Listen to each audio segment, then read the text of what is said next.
सभी का भारतीय जनता पार्टी के जिला कार्यालय यमुना कमल में हार्दिक अभिनंदन है, हार्दिक स्वागत है। हमारे सम्माननीय देश के यशस्वी प्रधानमंत्री श्री नरेंद्र मोदी जी के प्रधानमंत्री के रूप में कार्य करते हुए 12 साल पूर्ण हुए हैं। एक ऐतिहासिक ये 12 वर्ष का समय उन्होंने पूरा किया है। हिंदुस्तान में ऐसे वह पहले प्रधानमंत्री बने हैं जो लगातार 12 साल तक निर्वाचित ऐसे प्रधानमंत्री हैं जो देश की सेवा कर रहे हैं।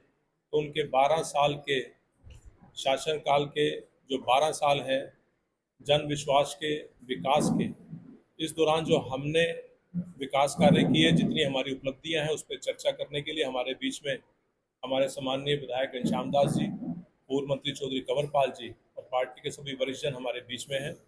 मैं आपका भी सभी का स्वागत करता हूं और निवेदन करता हूं माननीय विधायक जी से कि वो अपना विषय जो उपलब्धियां हैं और उसके पश्चात माननीय हमारे मंत्री जी वो भी आपसे इन उपलब्धियों को लेकर चर्चा करेंगे।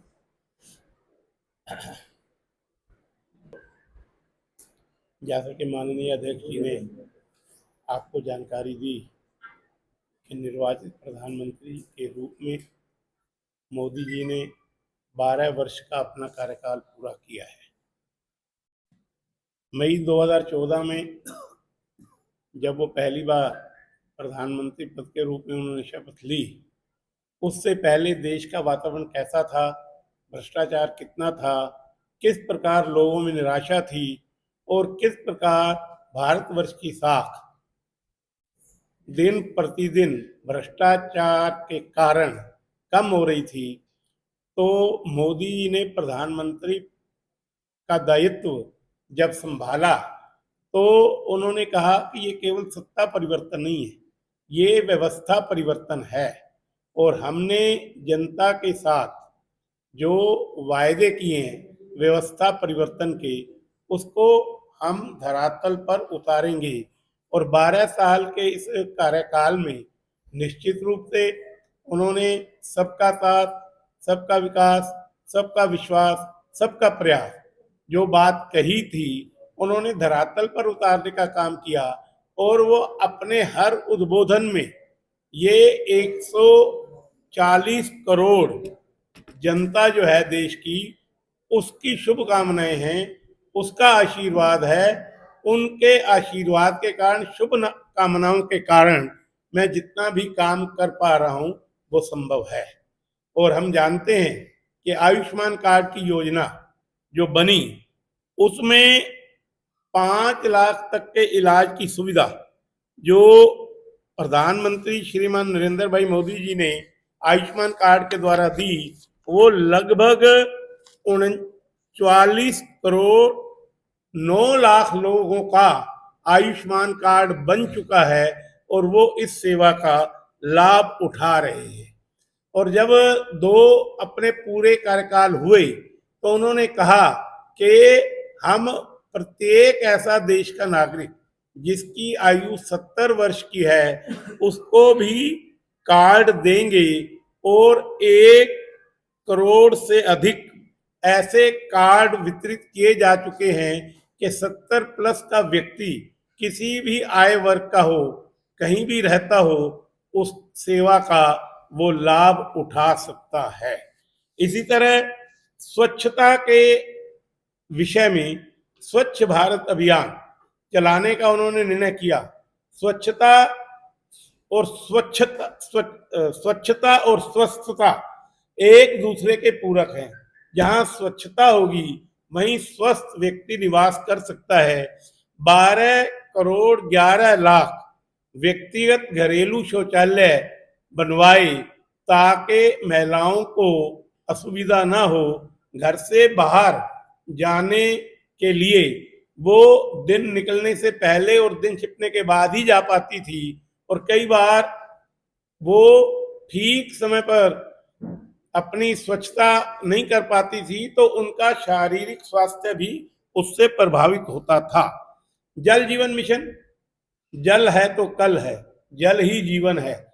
आज जल की महत्व के बारे में हम सभी जानते हैं और जल जीवन मिशन से 15,85,00,000 घरों में, हर घर में नल में स्वच्छ जल ये उपलब्ध करवाया गया है। पहले लाखों महिलाएं कई किलोमीटर पैदल चलकर घर अपने सिर पर एक घड़े के ऊपर एक घड़ा, फिर उसके ऊपर तीसरा घड़ा, या एक गागर उसके ऊपर दूसरी गागर रख कर लाती थी। उससे छुटकारा मिला।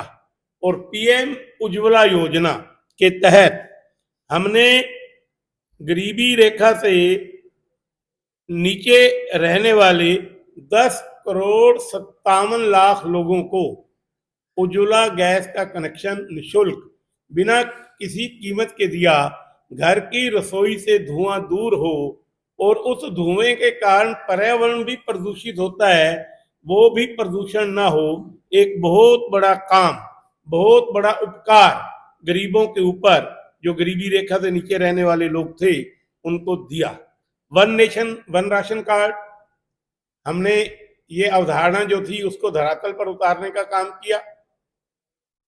बिहार का कोई व्यक्ति यदि हरियाणा में कारोबार या मजदूरी करने के लिए आता है तो वो कहीं से भी अपना राशन कार्ड ले सकता है।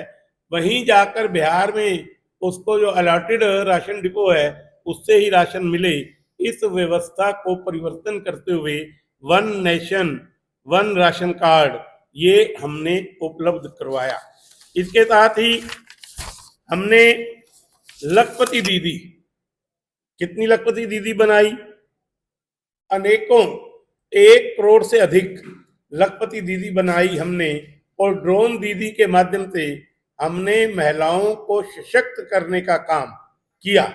और महिलाएं हर क्षेत्र में सशक्त हों, हर जगह उनकी भूमिका रहे, इसके लिए नारी शक्ति वंदन अधिनियम हम लाए।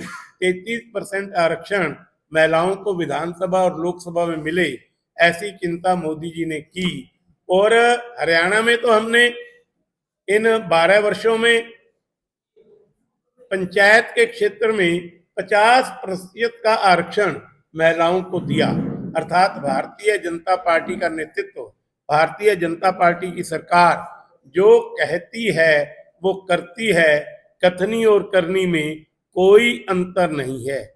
मित्रों, कल्पना कीजिए 2014 में 387 मेडिकल कॉलेज भारतवर्ष में थे, आज उनकी संख्या 818 हो गई है, दुगने से भी ज्यादा। क्योंकि मोदी जी ये जानते हैं कि जब आयुष्मान कार्ड की सुविधा हमने दी, जब व्यक्ति अस्वस्थ होगा तो किसी न किसी सरकारी अस्पताल में या एम्पैनल्ड हॉस्पिटल में जाएगा तो वो डॉक्टर की जरूरत है, तो डॉक्टर मेडिकल कॉलेज से ही बनकर निकलते हैं। इसलिए मेडिकल कॉलेजों की संख्या बढ़ाने की दिशा में हमने महत्वपूर्ण काम किया। पीएम मुद्रा योजना के तहत महिलाओं को 38.29 करोड़ रुपए के ऋण स्वीकृत किए गए और सभी मुद्रा लाभार्थियों में से 60% से अधिक महिलाएं हैं। इन 12 साल में मैं समझता हूँ सबसे बड़ी बात जो है वो कॉन्फिडेंस बढ़ाने की। हमारे में कॉन्फिडेंस था, देश का जो कॉन्फिडेंस था वो पूर्व की सरकारों ने समाप्त कर दिया। ऐसा था कि हम दुनिया के पीछे चलने वाले देश हैं, लेकिन जिस प्रकार से उन्हें make in India, startup India, digital India, जिस प्रकार से उन्होंने शुरुआत की और कहा कि हम कुछ भी कर सकते हैं, हम दुनिया को रास्ता दिखा सकते हैं। रास्ता कोई तो हमें दिखाएगा ये नहीं, बल्कि हम दिखा सकते हैं। अब क्या था, आज से पहले अगर आप देखोगे तो देश की सबसे बड़ी समस्या था क्या थी? आबादी थी।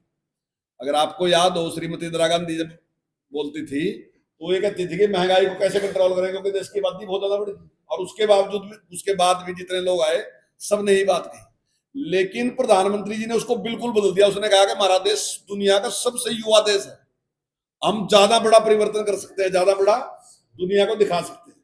और उसके लिए जरूरी है कि जो मूलभूत आवश्यकताएं वह जरूरी पूरी होनी चाहिए। अभी माननीय विधायक जी ने जिस प्रकार से कहा, चाहे शौचालय की बात है, चाहे गैस की बात है, चाहे पानी की बात है, चाहे मकान बनाने की बात है, चाहे इलाज की बात है, आयुष्मान की बात है, वो सारी मूलभूत आवश्यकताएं पूरी की, ताकि कहीं बाहर हम ऐसे ना दिखेंगे हम बिना मकान के घूम रहे, कहीं ऐसे ना दिखाएंगे हमारे पास पीने का पानी नहीं है, कहीं ऐसा ना दिखाएंगे इलाज के बिना मर रहे। वो सारी चीजें पूरी करके दुनिया को दिखाया कि भारत एक प्रगतिशील राष्ट्र है, देश की आगे देश बढ़ता जा रहा, और उसमें लोगों ने भी वैसे ही करके दिखाया। अब आप कोरोना के अगर देखोगे बात, तो उस टाइम जो विपक्ष था, विपक्ष को भी नहीं ये लग रहा था कि हम वैक्सीन बना सका, और उसने बार बार कहा ताली बजाने से कुछ नहीं होता, थाली बजाने से कुछ नहीं होता, वैक्सीन बनाओ ना, वैक्सीन बनाओ ना। और चमत्कार के आगे पूरी दुनिया में 4 वैक्सीन बनी, जिसमें 2 हमने बनाए थे। पहले क्या था कि अगर पाकिस्तान को अटैक करता था या आतंकवादी घटनाएं होती थी, हम कहते हैं हम देख रहे हैं, हम देखेंगे, हम कार्रवाई नहीं करेंगे कुछ भी। लेकिन अब सबने बता के अगर मोदी जी ने कुछ कह दिया ना, तो शाम तक वो काम होया मिलेगा। अब जो ऑपरेशन सिंदूर है ना, ये दुनिया का सबसे बड़ा चमत्कार है। दुनिया में आज तक युद्ध में जाना तो सबके बस की बात है, निकलना किसी के बस की बात नहीं। कोई आदमी युद्ध में जाएगा अपनी मर्जी से निकल नहीं सकता। ये नरेंद्र मोदी है जो युद्ध में गया और युद्ध से बाहर निकल गया, ये बड़ा भारी चमत्कार है। नहीं तो आप देख लो, रशिया को देख लो, अमेरिका को देख लो, क्या स्थिति है। और दुनिया के देश हैं वो युद्ध में चले गए लेकिन वापस नहीं आए। हमने अपने टारगेट को भी अचीव कर लिया और युद्ध से हम बाहर निकल के भी आ गए। तो जो जिस प्रकार का नेतृत्व नरेंद्र मोदी दिया, वो अभूतपूर्व नेतृत्व है। उनके मार्गदर्शन में जिस प्रकार देश आगे बढ़ रहा, और जो उन्होंने टारगेट दिया कि 2047 तक भारत को विकसित राष्ट्र बनाएंगे, तो हमारा मानना है कि निश्चित तौर से 2047 तक भारत विकसित राष्ट्र बनेगा। और सबसे बड़ी बात यह है कि नरेंद्र मोदी जी जो देश के लोगों से अपील करते हैं, मैक्सिमम लोग उनकी बात को मानते हैं, उस पर काम करते हैं, और आज देश उनके नेतृत्व में आगे बढ़ रहा है। तो हमारी बहुत बहुत शुभकामनाएं उनको, हमारी भगवान से प्रार्थना है उनको अच्छा स्वस्थ दे और लंबे टाइम तक हमारा देश का नेतृत्व करें, ऐसी हमारी प्रार्थना।